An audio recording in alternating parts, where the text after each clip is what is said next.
everyone. My name is Alessandro Lombardo. As you may understand from my name and probably also from my accent, I am Italian, I am located in Italy, and I am the head of the Cbonds International Department. For those who do not know our company, Cbonds is a financial market data aggregator among the two most complete and comprehensive available globally, with a particular focus on the bond sector, with information on over 800,000 bonds from 200 countries. But Cbonds is not just a bond data provider, as we also organize several conferences and live and online seminars dedicated to the fixed income market worldwide. We do aggregate bond data, but we also aggregate great experts of the financial market, and I therefore welcome our super guest of this evening, Mr. Ramin Nakisa. Hello, Ramin, and thanks for joining us today. Very good, very good. Excited to start. Yeah, I imagine almost all of you already know Ramin, but for those who meet with him for the first time, I'll provide just a brief overview of his professional career. So Ramin is the co-founder and curator of PensionCraft, which is one of the UK's foremost financial blogs. Ramin is also author of 2 books on finance and investment, and had a brilliant career as a former strategist in investment banking, where he was a regular contributor to CNBC and Bloomberg TV. Ramin, we are currently living in a financial ecosystem characterized by high interest rates, high levels of inflation, and bond yields, which have returned to be truly interesting nowadays, so including sovereign debt as well. So today we will speak about money market funds and government bonds. In the last months, the market, let's say, that suffered one of the biggest bond sell-off periods, with the highest interest rates imposed by central banks in order to reduce inflation levels since 2007. So volatility raised a lot, spilling over from US treasuries to other markets. The most important question that, Ramin, that we will try to answer tonight is duration risk worth it? We'll divide the seminar in 3 main parts. Ramin will conduct the first section. Afterwards, me and my colleague Lana will provide a quite detailed presentation of the Cbonds platform. Afterwards, in the last section, Ramin is going to answer to all your questions. So feel free to write down any question and doubt you have. We are going to answer to all your doubts in the last section. Ramin, in one of your interviews you had this year, you said that the bonds now are sexy. So will you have the same opinion for money market funds? I give you the floor now and see you later. Thank you, Alessandro. That's great. So if I had to characterize the current state of the kind of fixed income universe, I'd say that rather than something which is unprecedented, what we've actually seen is the end of unprecedented. What do I mean by that? Well, if we look at policy rates across the world, and these are central bank policy rates, of course, from various central banks, the US, the UK, Canada, the Euro area, Australia, and of course, Japan. What I'd say is that the unprecedented time was between the end of the global financial crisis and really the start of 2022.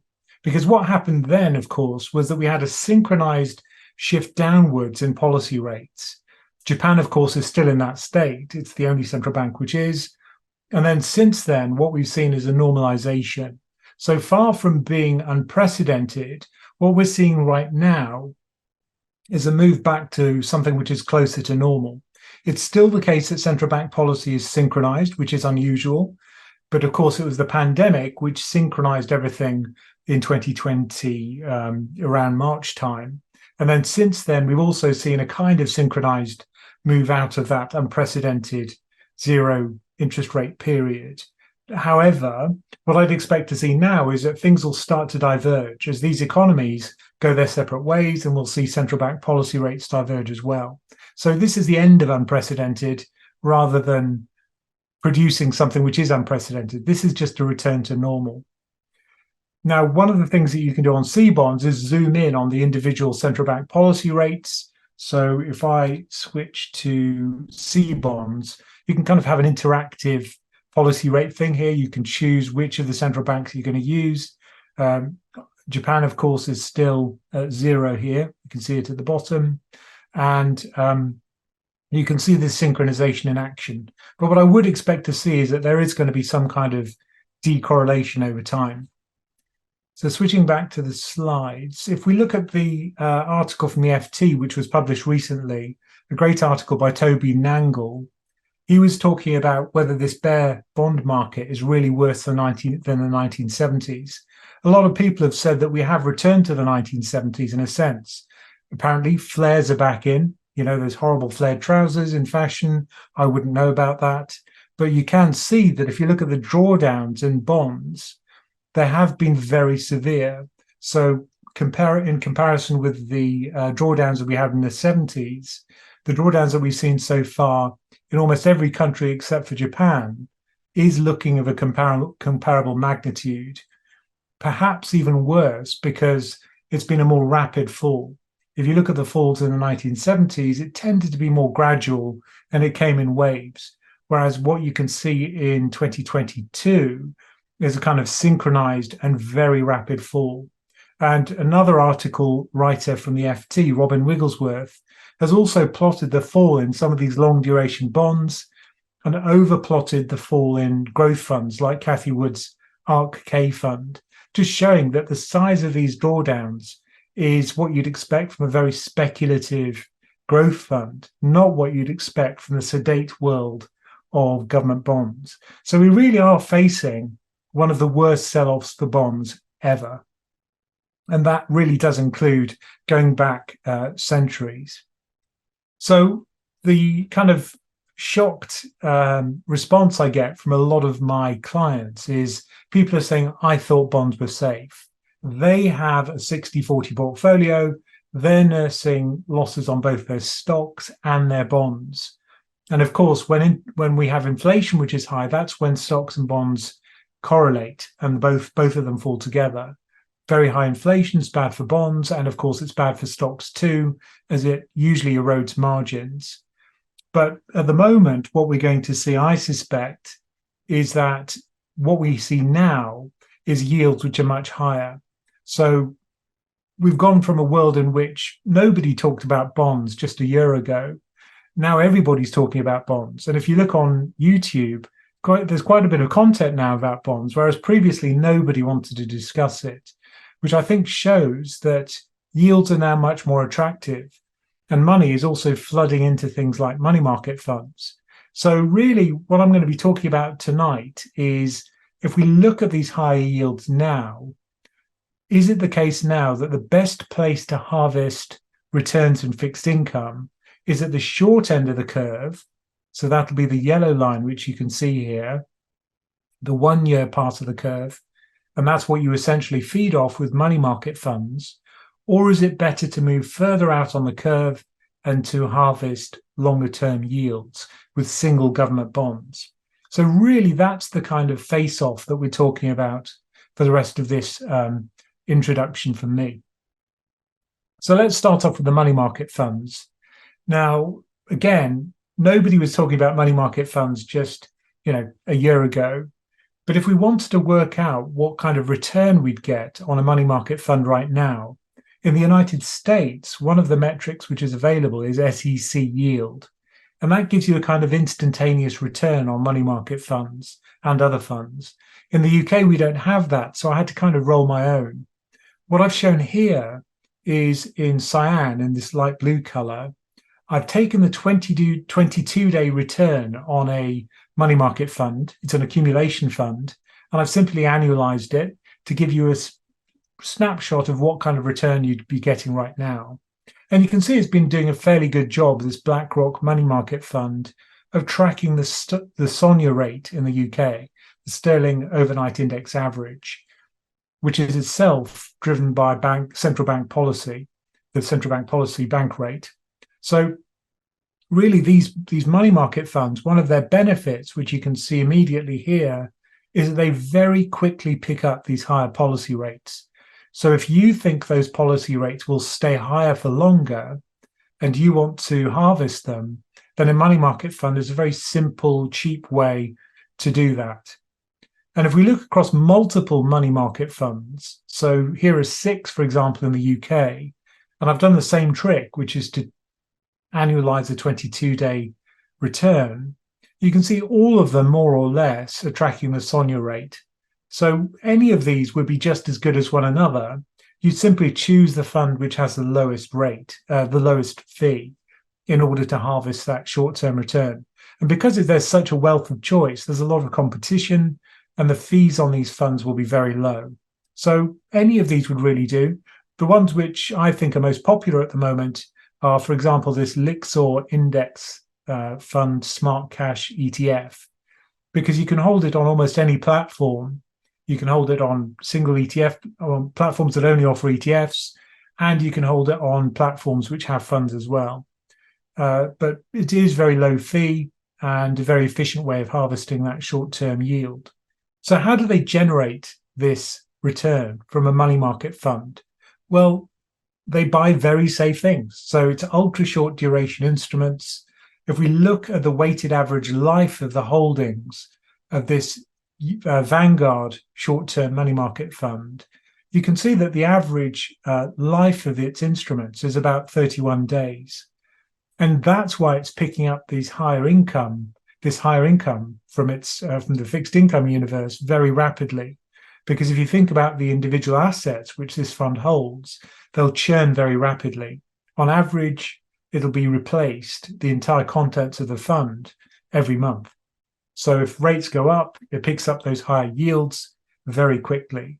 However, if yields are going to go down, it also picks up those lower yields quickly.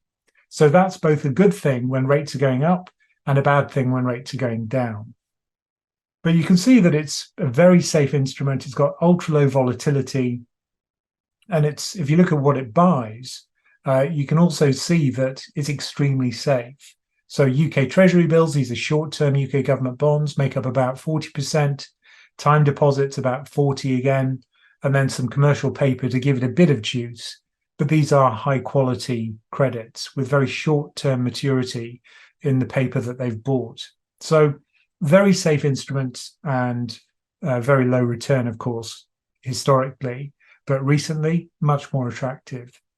If we look at the United States, you can see that this very large Vanguard money market fund, instead of buying just government debt and government obligations, also enters into repurchase agreements with the Fed.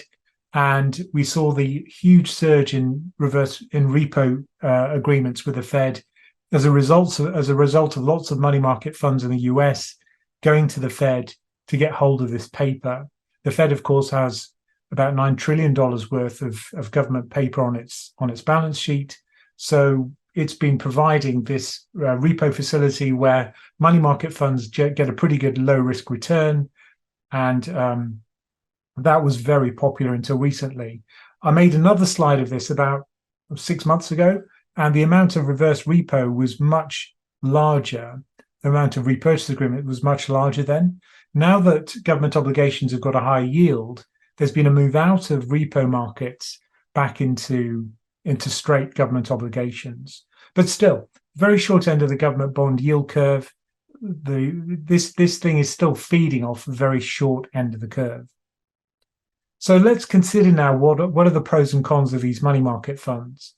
I'd say the best thing about them is they're very simple. There's no maintenance required.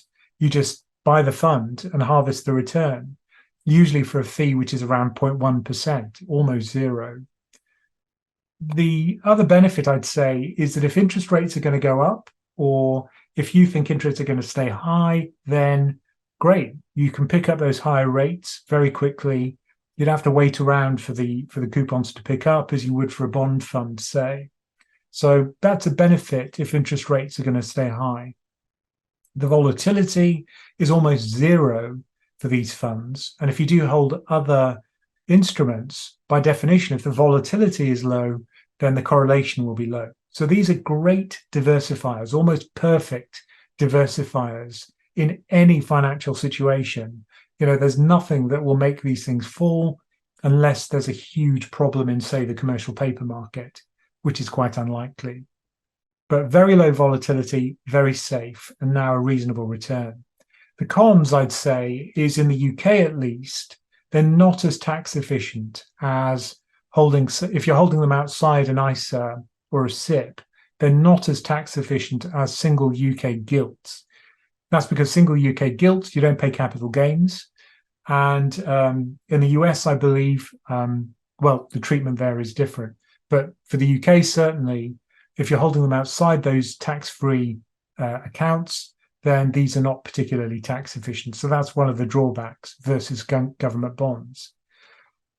However, one of the drawbacks of having that very rapid pickup of lower rates would be that as the Bank of England feels it's conquered inflation and it starts to lower interest rates, maybe that'll happen next year, that's what markets are expecting, then these funds will pick up that lower rate. Whereas if you'd locked the rate in with a government bond, you wouldn't see your income fall. So that's one of the drawbacks, I'd say, of these instruments. Another drawback is, as we'll see, they don't have any convexity. So that's one of the things you do get if you go for a long duration government bond at the moment. So now let's switch our focus to single government bonds. So this is our antagonist for against money market funds.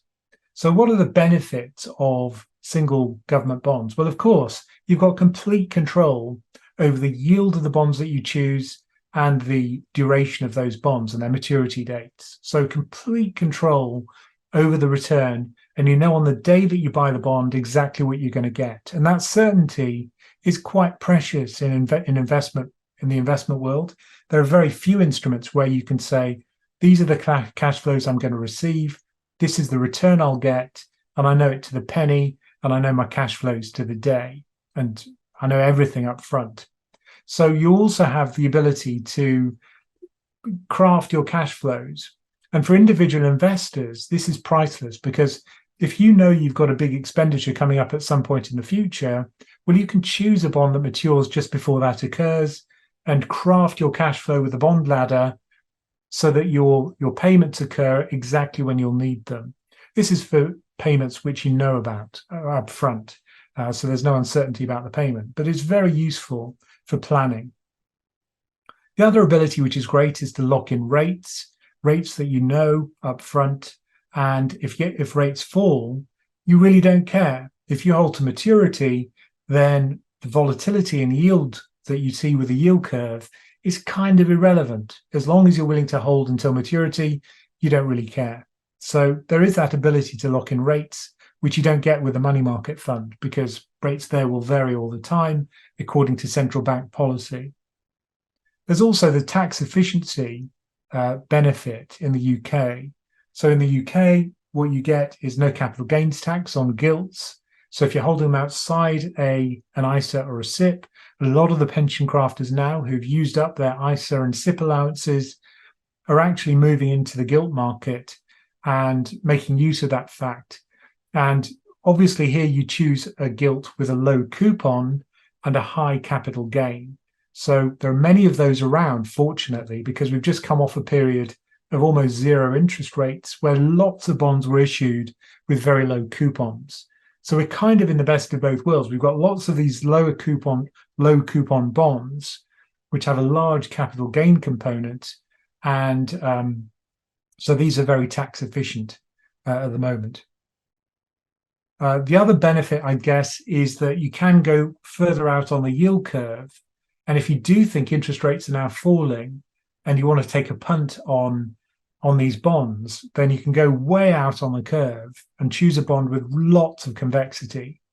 Now, the convexity of a bond, we'll talk about this in a moment if you're not familiar with the idea, but the convexity of a bond increases with its time to maturity squared. So doubling the time to maturity quadruples the convexity. And that gives us a really nice asymmetric payoff so that your losses are smaller than your gains, which is ideal. Now, the cons, I'd say complexity. Many people I speak to understand stocks. Hardly anybody understands bonds. Bonds are simply unloved, and they are more complicated because they have this time dimension. And bond maths can be complex. But I think as long as you're willing to put in a bit of work to understand how they work, that complexity can actually be a benefit. And I think it's worth putting in a bit of work to do that. And certainly based on the queries I get now, a lot of retail investors are now interested in buying bonds, single bonds. Also, I guess the other reason is that the maintenance on these bonds is quite quite high. So if you say have a bond ladder, you have to choose the maturities, you have to choose the coupons, and that does require a bit of knowledge. And once they mature, you have to reinvest. Whereas with a money market fund, you just buy it and leave it. So the maintenance, I'd say, is a kind of con for single government bonds. And of course, if you're locking in a fixed coupon, then if interest rates rise, then you're going to make a loss if you're not holding to maturity. If you are holding to maturity, well, you kind of don't care what happens to the yield curve. Maybe there'll be FOMO. You could have bought that same bond for 5%, 10% less if yields rise, but you know what yield you're going to get when you buy it. So FOMO is probably the biggest risk there if you hold to maturity.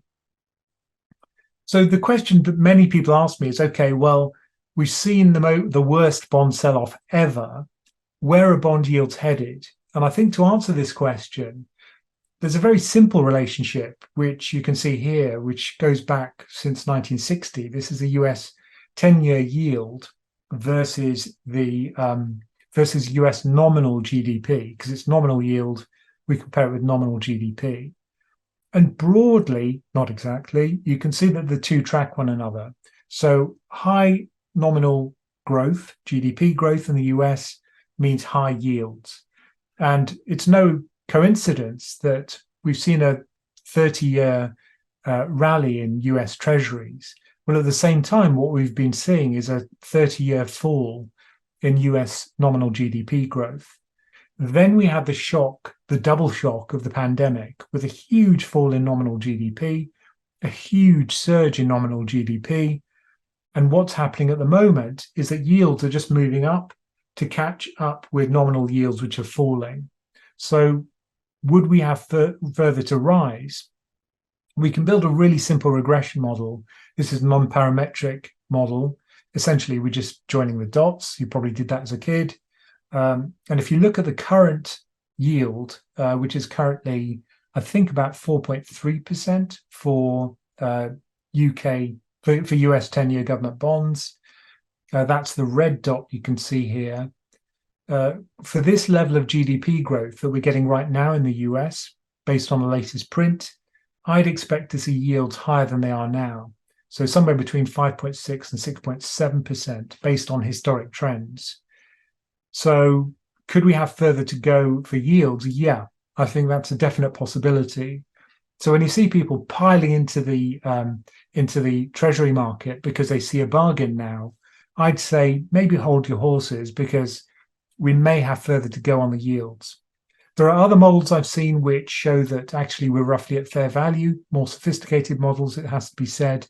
But could we go higher in order to get to something equivalent or something appropriate for current nominal GDP growth? Yeah, I think we could.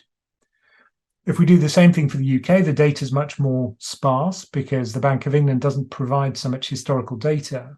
But again, current yield is the red dot, and the yields could go quite a bit higher based on current nominal GDP growth. But the same thing's happening in the UK, which is nominal GDP is falling fast as inflation falls, headline inflation anyway.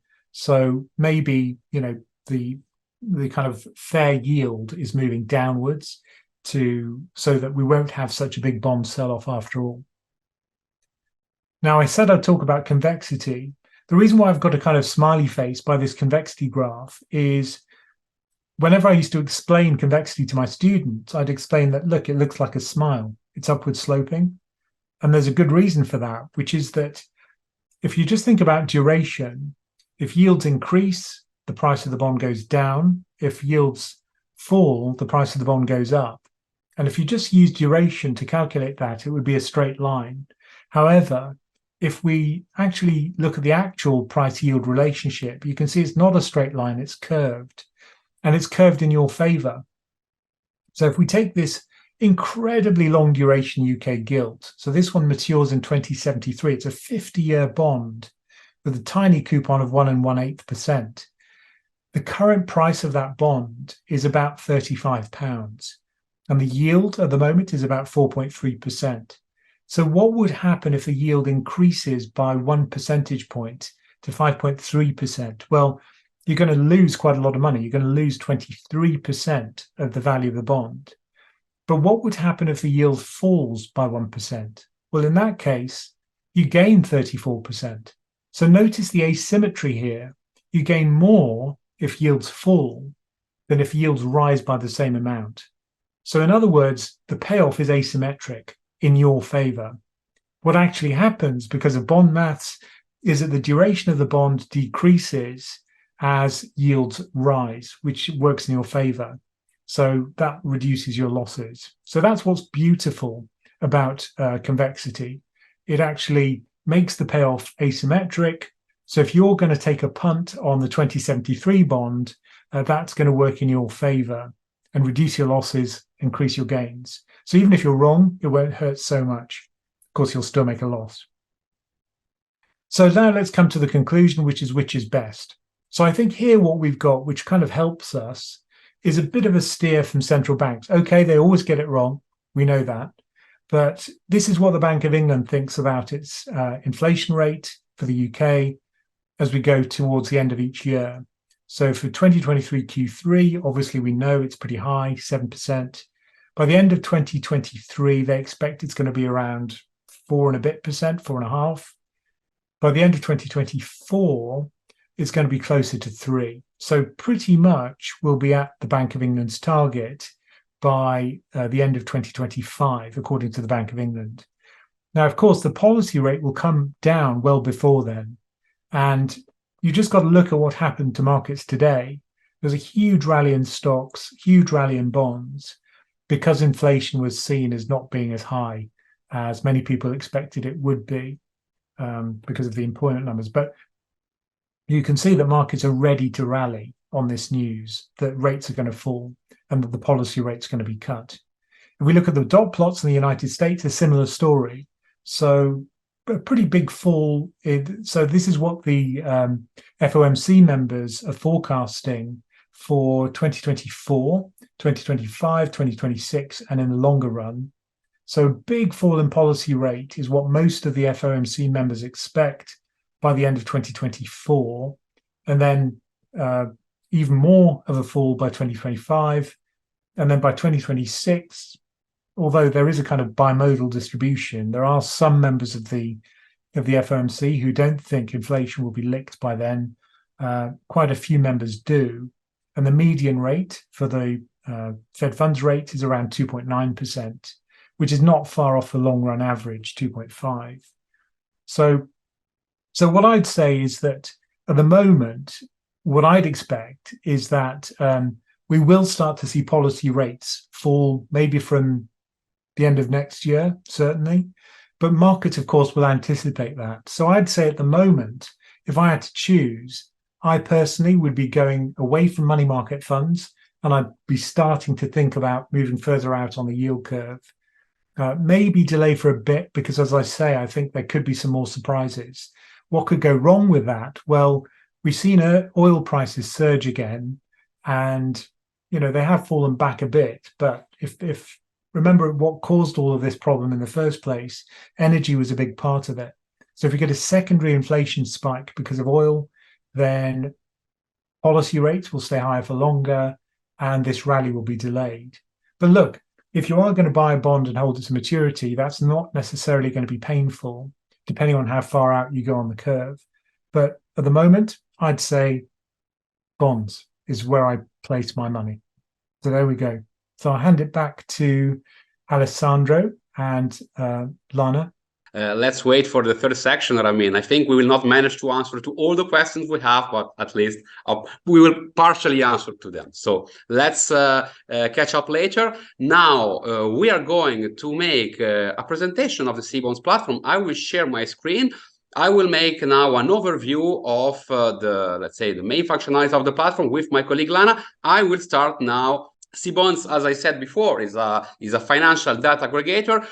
We provide information not only on the bond market, but is, let's say, the main focus of our service. So we provide now 800,000 bonds from 200 countries. So in this moment, we provide one of the two most comprehensive bond data aggregator worldwide, with a 100% coverage of any Eurobond present in the world. So We provide what is very important that you will have in the Cbonds platform, pricing from over 400 primary source of price.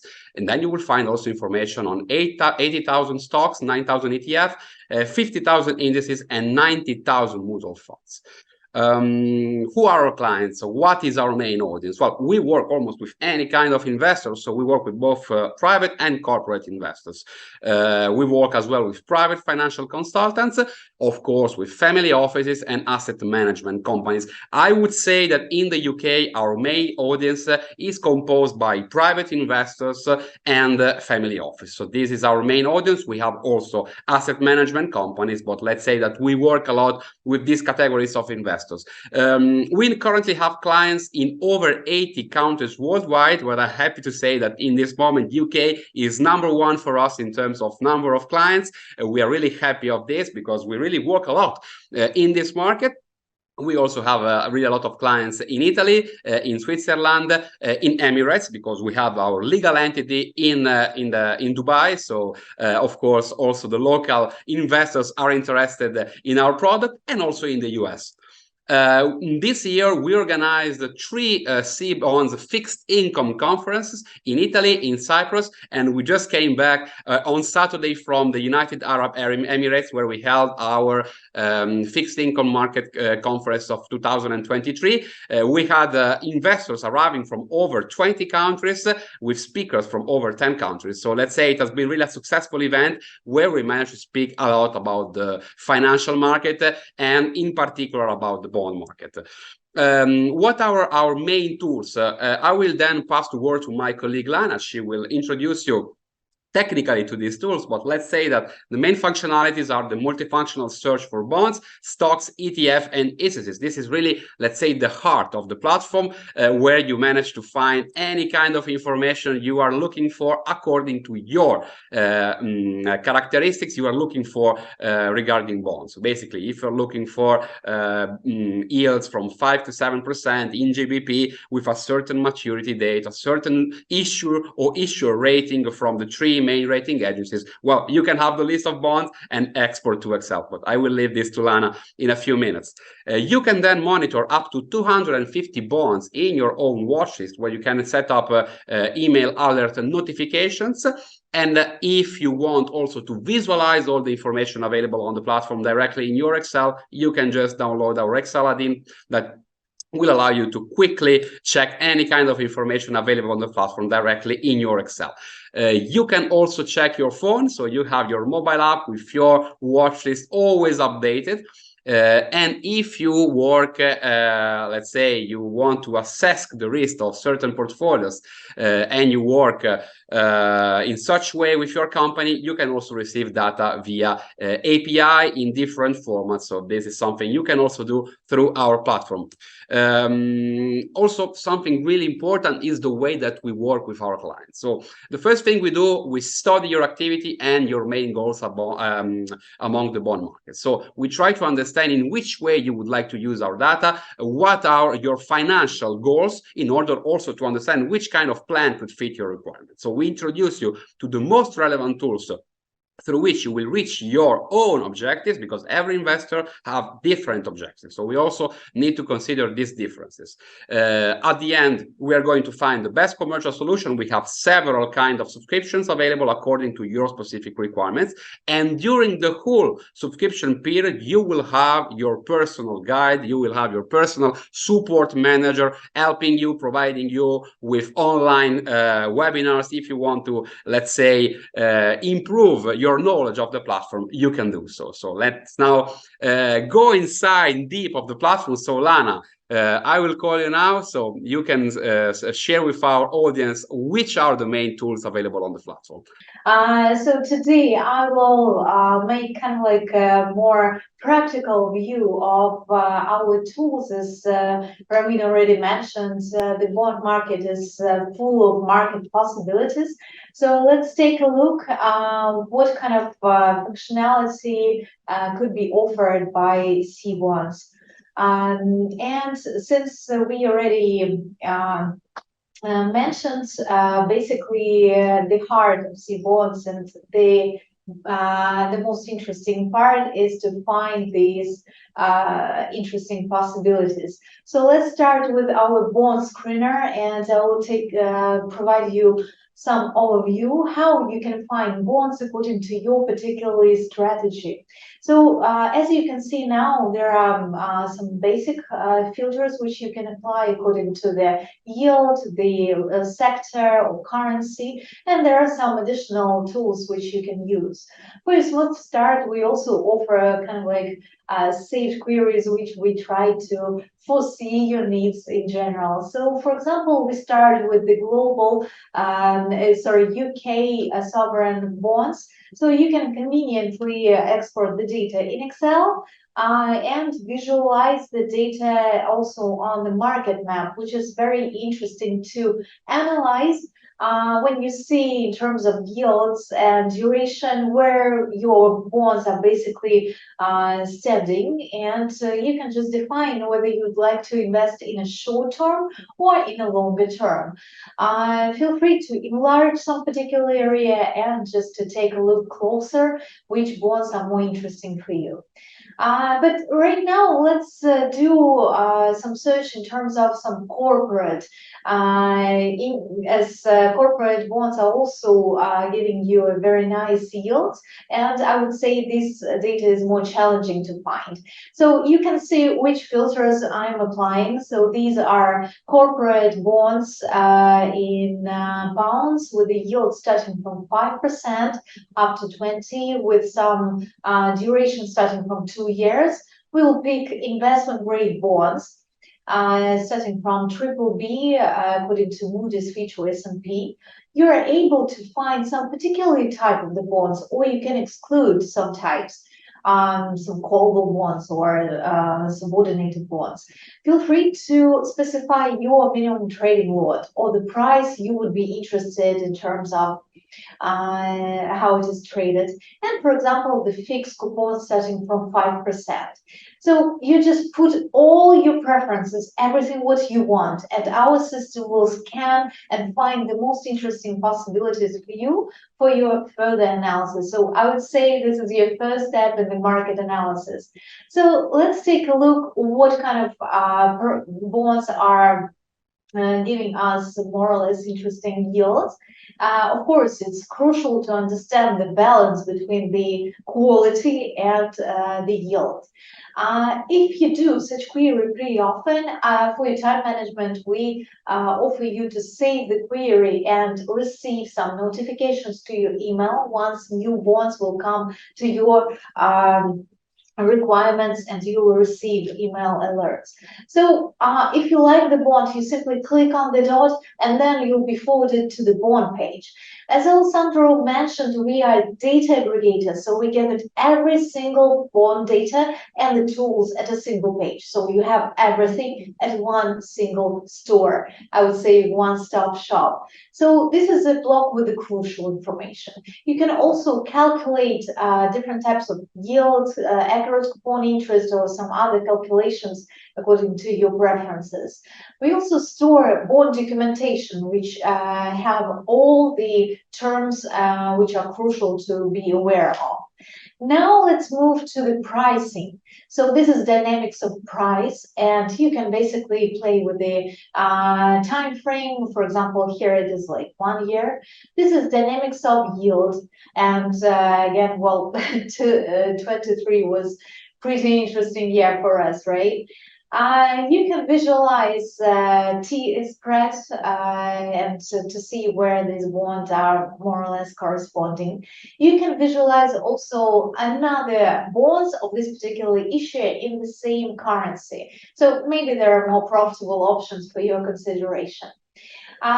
So as we are data aggregator, we gather pricing from stock exchanges and from OTC market participants, and this information is pretty challenging to find in a free space. So here you have everything like intraday quotes from German stock exchanges, they are highlighted in the green.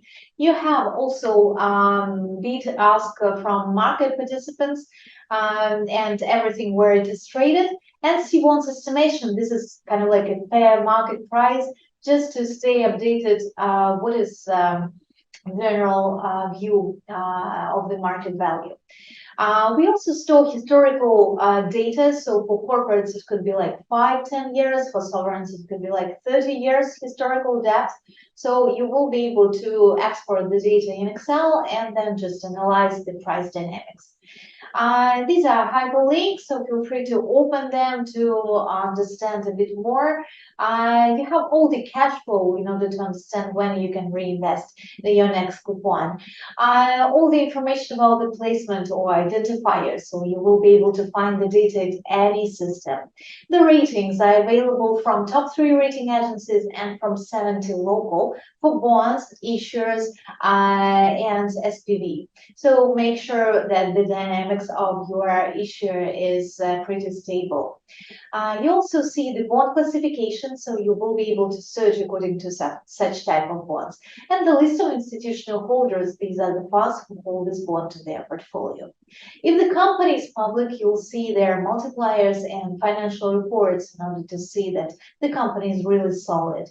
You can open the company page and visualize their yield map in different currencies. So pick your currency that will diversify your portfolio.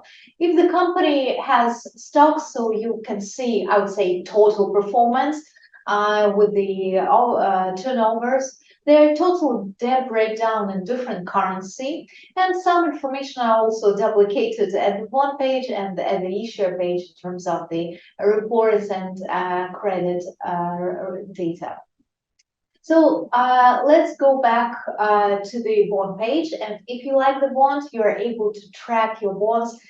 So click on the star, and we offer you 2 tools for tracking bonds in an automatic way. So let's start with the watch list. It's really easy tool in order to see the prices, yield changes automatically without any efforts. You can create your own watch list, create subgroups according to the currency, according to the rating. Set up notifications in order to, I don't know, lay on the beach, but still stay updated in terms of the changes of ratings or new financial statements. And I would say one of the most interesting part is price yield alerts. So, for example, if you found the bond, it is traded a bit higher, put your price and make sure that you will buy at the very best price. We also offer to track not only bonds, but also stocks and indices as the way for you to have kind of like a total picture in terms of the market trends. Because as we already noticed, there are some kind of correlation in terms of the bond market and, for example, the inflation or GDP. I saw some questions in the chat, but we'll discuss it a bit later. And we also offer Excel-in tool, which will help you to track your portfolio, I would say, in the most efficient way. So if you like to track your bonds in Excel with that particularly structure that you prefer, with those columns that you like, maybe with some commands, as you can see, all this file is made of formulas. So every single time I will open the file, I will get the updated prices and yields. So you can have the same file, you can build your own structure. And then just send the data to our database in order to facilitate all your recordings. You can also see the bar with the functionality which you can additionally use. So, for example, you can open the bond page, which I already showed you, directly in your Excel without going to the website in order to see what are the latest quotes or when is the next coupon.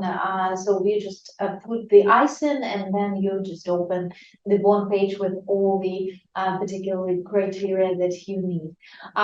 You can also visualize your saved query, for example, which we already discussed with you in the bond search. Or how about to open your watch list, but with the visualization on the yield map as well. So you can see where are your bonds and what is the latest price. You're able to check maybe some historical data as well. Feel free to use some of our templates in order to see, for example, this statistical information, some indices. It's highly convenient to have one spreadsheet with all the formulas for example, sovereign bond yields anywhere in the world. And then you just analyze and make your own decisions which country is more interesting for you, whether you would invest only locally or, for example, some international bonds as well. So we would encourage you to give it a try. And we'll provide all the support with Alessandro in order to understand how you can utilize all our tools in the most efficient way. Yes, Lana, thanks. I just shared all the contacts. So me and Lana work as a team, as I wrote in the chat. So if you contact us, you'll be sure that you work with us. So that's also very important, you know. Nowadays, it's not so easy to find services where you can work with people. So you can just contact me or Lana. We always work together. We will find a perfect solution for any kind of requirements. So we'll wait for your messages. Lana, thank you very much for your fantastic presentation, and see you tomorrow at work. Bye-bye. Thank you so much. So let's continue now, because we have, I think, 100 questions. Ramin, we will try to answer to the maximum number of questions now. Let's do our best.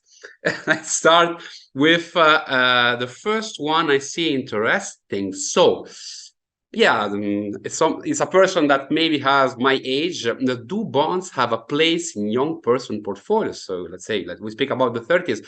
Are there specific market conditions when it's advisable to hold them? At the moment, I am holding 100% stocks. I think it is. I think there are situations where you would want to hold bonds, and this surprises some people, but it really is about what you want the money for. The money that you're going to set aside for your pension, which you're not going to touch for 30 years, then, well, of course, you wouldn't put it into bonds. But for stuff you'll need to buy a house, maybe you're just about to have a baby, you know, all of these things can be expensive. And you don't want something where it could crash over the next 3 years until, you know, let's say you want to buy a house in 3 years. If the stock market crashes over the next 3 years, you're not going to have the money for the deposit. So there you might want to put it into, say, a gilt, which pays off, you know, 2.5 years. That way you're going to get a bit of a boost. You only have to put 5% less in today. You know, so, you know, there are various ways, various cash flow requirements, even for young people, where I think gilts make sense. Yeah, absolutely. Philip is asking, are you worried about the liquidity of money market funds, particularly as rates start to fall and large outflows may follow? Yeah, I mean, I made a whole video about this on YouTube because I think that is a worry. And I think there are certain parts of the market which can absorb the liquidity, the outflows. There are certain parts of the market which it might be more tricky. And here I'm thinking specifically about commercial paper, because commercial paper is a market which usually is reasonably liquid. But if there is stress, remember what happened in 2008 was a freeze up in the commercial paper market. And so I think there might be a problem. So you can actually look at money market funds to see what they own. And if they do own a lot of commercial paper, you know, just be a bit cautious perhaps. But at worst, you know, these funds are just going to get locked. And the lifetime of the paper is only like 30 days. So you'll only be out of pocket for that period of time, and you'll still be made whole. But I think that could be a problem. So that part of the market, I think, could be illiquid. But, you know, short-dated gilts, fine. I don't think that's going to be a problem. Last words, okay. But I think commercial paper is the weakest link. Peter is asking, will the price of gilts go up when money market rates fall? How to decide the best time to switch out of money market to gilts? Okay, so I think the problem is that the Bank of England's probably going to cut rates because growth in the UK is pretty weak at the moment. So I think the Bank of England is going to be more likely to cut rates than the Fed. The Fed I think, feels as if the market can absorb its bad medicine. The economy can absorb its bad medicine more easily. the Bank of England, I think, faces zero growth for the next 3 years. So there, I think they're more likely to cut rates sooner. That's just my view. But how do you see it coming? Well, look at the inflation numbers, because if you want to see what the central banks will do, it'll be driven by inflation. And look at employment. If the labour market looks like it's loosening, which it does in the UK, we just had the latest wage growth data and it was pretty brisk. It is starting to fall. But once you start to see that, looser labour market, inflation starting to ease quite a bit, that's the point at which I think it's probably too late even by then to move into the gilt, further out on the gilt yield curve. That's what I look at. I have a question for you. I would like to show you, for example, this bond. Let's have a look, for example, at the price and the yield of this bond in the last 3 years. I will take this is a gilt. It's a gilt with maturity in 2050. And if we look at the price of this bond in the last 3 years, well, we see really that the price was almost 100 in 2020. Now the price is 38. So what I've been observing during the conference we organized this year, it's a very big interest in long-term sovereign debt, and not only UK. So would be a good idea in this moment to invest in this kind of bonds and then place the difference between the bond purchase price and the bond reimbursement price in an ETF, such as the ones reflecting world indices like S&P 500 or NASDAQ 100 or Euro stocks. Yeah, I guess if you're young, I'm not convinced I'm going to see this thing mature. So for you, Alessandro, I think it might make sense. But for me, I'm not going to be able to hold this puppy till maturity. But I like the idea of kind of having almost like a leverage position. This is like Corey Hofstein's idea of having a kind of levered position, and then you got spare cash to put into something which has a bit of upside, like stocks. So yeah, I think that's an interesting idea.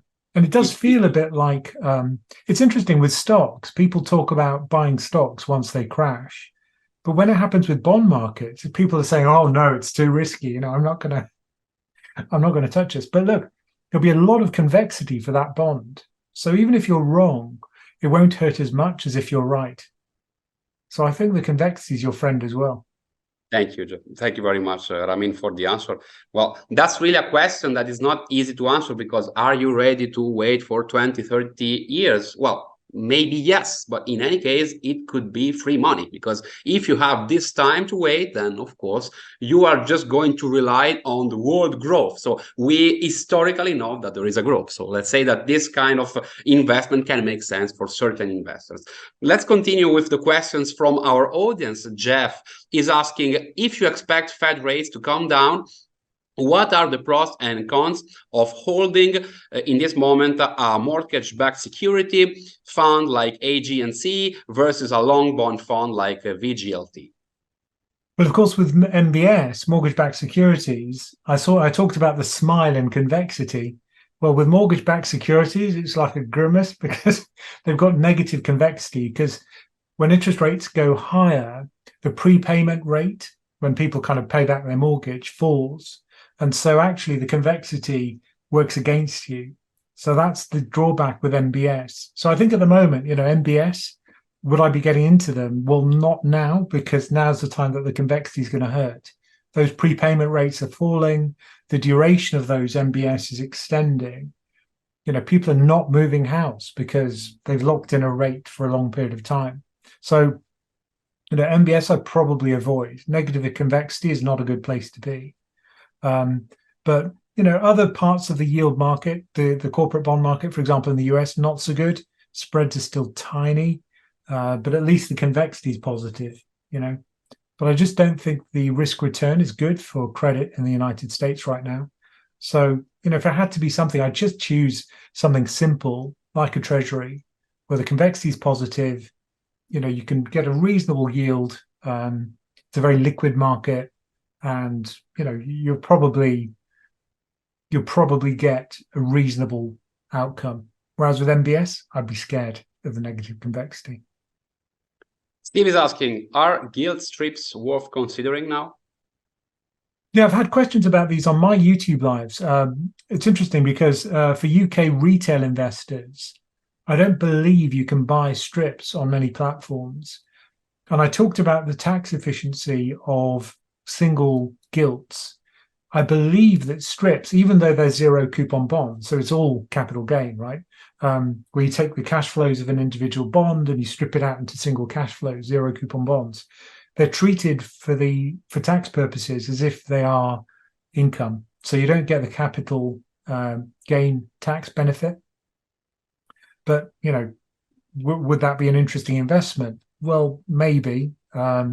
Really depends on the yield, the maturity, the usual stuff. But for tax efficiency, no, I don't think it would be interesting. And I think for many retail investors, you can't buy them anyway.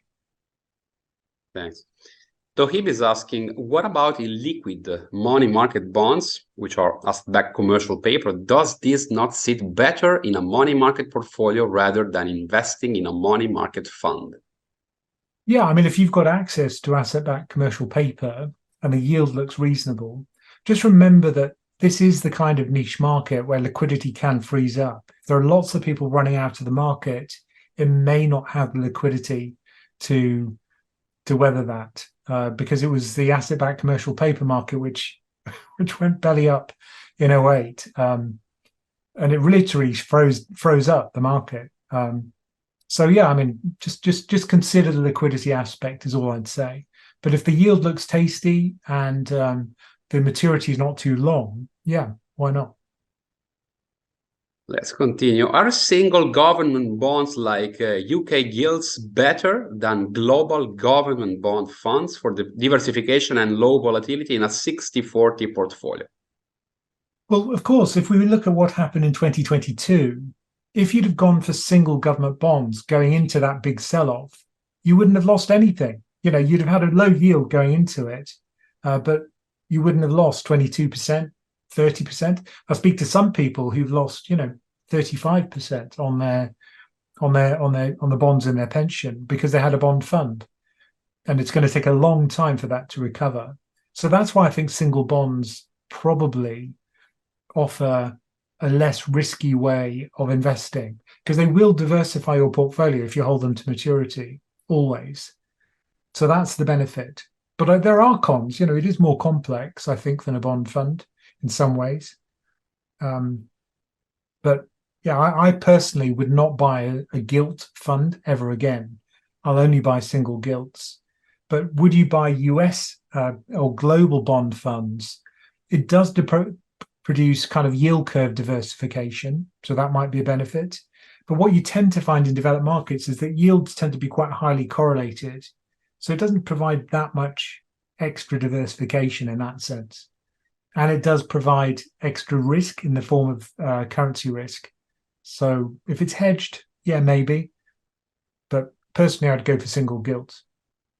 What do you think about corporate bonds, considering that taxes are higher in this moment with high yield sovereign bonds, when it makes sense to invest in corporate debt? Yeah, I mean, I've got it on my radar, but just look at spreads. I mean, if you look at spreads right now, so let's have a quick look at US spreads, because it is still a market which I think smells of complacency. And let me just share my screen so you can see what I'm talking about here. Okay. If we look at these spreads, so this is from Fred, okay?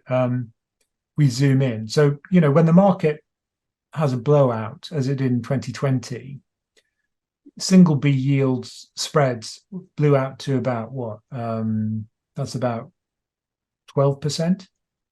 But at the moment, if you look at the yields, they're super tight. So the risk reward is just not in your favor. And if we do get a higher default rate, I don't think you're being sufficiently compensated for that right now, because stock markets are rallying like crazy. There's so much risk appetite out there still, as people remember the huge rallies that we've just seen. So I think at the moment, there's just too much complacency in that market. And, I think corporate bonds are just not attractive as a result. What would make me get in? Well, if those yields blew out to, I don't know, so single B, if it blew out to, I don't know, 7%, 8%. That could be interesting. The other thing you can do is look at the yield on ETFs like HYG. And if that blows out to 7%, again, that could be an attractive entry point. It could go lower, of course, but I think at that yield, you'll just be buying those cash flows at such a reduced price. It would be great. In what cases are bond ETFs better than single gilts? Sounds like single gilts are always better. I don't think so. I think for some people, it's just too complicated buying single gilts, because you do have to understand things like dirty price, clean price, accrued coupon, yield to maturity, which many people are not comfortable with. I know that because about 80% of the discussion on our Slack forum in PensionCraft at the moment is about, if I buy this bond, what exactly do I get? Is this a dirty price I'm seeing quoted or a clean price? And of course, the broker doesn't tell you. So it's really hard to get into this world. And fortunately, I've got a background in fixed income, so I can help people. But if you don't have that, then I think it's a real problem. So I think the complexity is a big hurdle for many people. Ramin, I think we finished. I would like to thank you very much for this webinar, and promise me that it's not the last one. We are going to continue our collaboration because we are really happy to give also to our audience the possibility to hear such insightful words from a professional like Ramin. So let's organize another seminar. Maybe we can change also the main topics of it. We can still speak about bonds, but we can maybe also speak about some different areas and some different possibilities for our audience. Thank you very much, Lana, also for joining us and for the presentation. So we wait for all your messages to start your free trial of the Cbonds platform. Thank you very much and have a good evening. Bye-bye.